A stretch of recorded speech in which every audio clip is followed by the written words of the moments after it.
Any tips with EPS formulas? Well, Stephanie, I don't know of any EPS formula you need. EPS is usually given information. And once it's given information, the thing I think you should be prepared for, you didn't tell us what exam is the dividend payout ratio based on EPS or a PE multiple based on EPS. And then whatever we don't pay as the dividend, that is retained earnings. I see Brian's got his board. Your comments on this, Brian? Yeah, well, the first thing I'm going to say, I'll wait for a second. I know on the 65, maybe even the 66, they can get into the earnings per share. It's derived from the income statement. Yeah. At the bottom of the income statement is where you have your net earnings. Simply divide that number by the number of outstanding shares, and you have earnings per share. It's really not that more complicated than that. Yeah, it's earnings available to common stockholders, right? And then the board. Yeah. And here's my second thing I'm going to say. Again, if this is Series 65 or 66 for that matter, the textbooks, man, bring people down this rabbit hole of mathematics. And the tests just aren't, none of the tests really are huge mathematical exams. The textbooks really start throwing this question and this question, and a lot of math, onerous math that just makes people even more anxious. Do not spend a lot of time with math. They don't care about your math skills. They want to know that you understand the concept. It's not about math. I wish the darn thing was all math because I think math is the easiest thing. There's nothing ambiguous about it. He's a math geek. Brian's a math geek for sure. But, it's just not math. So, Stephanie, I would add to that I went, we're in our 5th year on the channel, and I went probably 3 years where I had nothing on balance sheets and income statements because I didn't think it was material to any test taker's success. I do think on NAS exams, they get a little more into that, but it's mainly recognition, not practical application.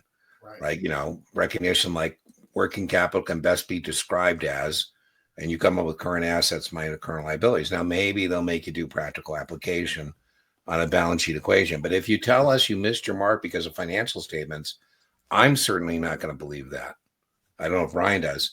How many times, Brian, have we've got test takers for NAS exams, particularly, who tell us they're CPA or they're a math person, and then they make the mistake of thinking that's going to give them a bunch of points that they're never going to get because, as what Brian just said, it's not really a math exam. So, for what it's worth, Stephanie. Yeah. On the 65 and 66, you're absolutely right, Dean. They do go into the financial statements a bit more than all the other exams. Yeah. And I do find that first module for 65, 66 can be one of the lowest scoring modules that people do. But you're right, most of those questions are simply recognition. For example, I ask everybody now, if I tutor for 65, 66, I say, could you please tell me a liquidity ratio? And they go, huh? Now, I ask them, give me the formula for the quick ratio, right? And they regurgitate the quick ratio. So because the textbooks are telling them how to do these math problems where the test is just saying, hey, we want to know what a liquidity ratio is and what it's for. Why do we use it?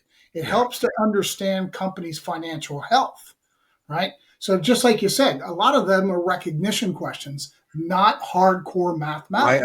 My other biggest recommendation, Stephanie, would be is the classical balance sheet equation applies to both corporations and potential clients. I say, Stephanie, for me to do a really good job for you over time, I'm going to need to know a lot about you. The more I know about you, the better I'm going to do. I'd like to take a picture, a snapshot of where you're at today financially. Could you tell me about your current assets, cash, or things you plan to turn to cash within the next 12 months? Could you tell me about your long-term assets, your house, your car, your retirement plans? Could you tell me about your current liabilities? Could you tell me things you need to pay in the next 12 months? Can you tell me about your long-term liabilities, your mortgage, your car loan? And what I'd like to establish, Stephanie, is your net worth. Now, in corporations, that's called shareholder equity. Now, Brian's point, liquidity ratios, I say, Stephanie, I'm a little concerned. I just did your current ratio and it's less than 1-to-1.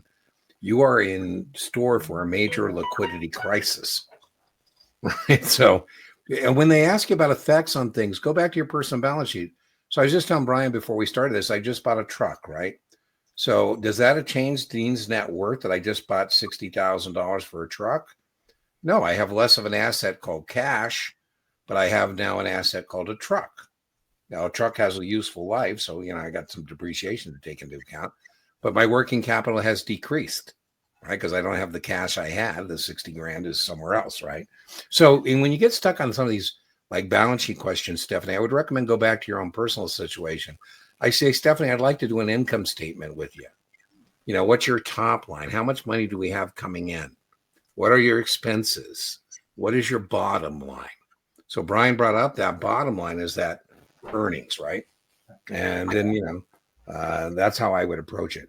But again, I don't think it's, do you think it's material to passing? I don't, Brian, even on NASA exams. Material to passing, it's one question. You missed by 1 point. I guess it's all relative, right, Stephanie? Didn't we have somebody previous told us they missed it by 1 point? If that's your 1 point,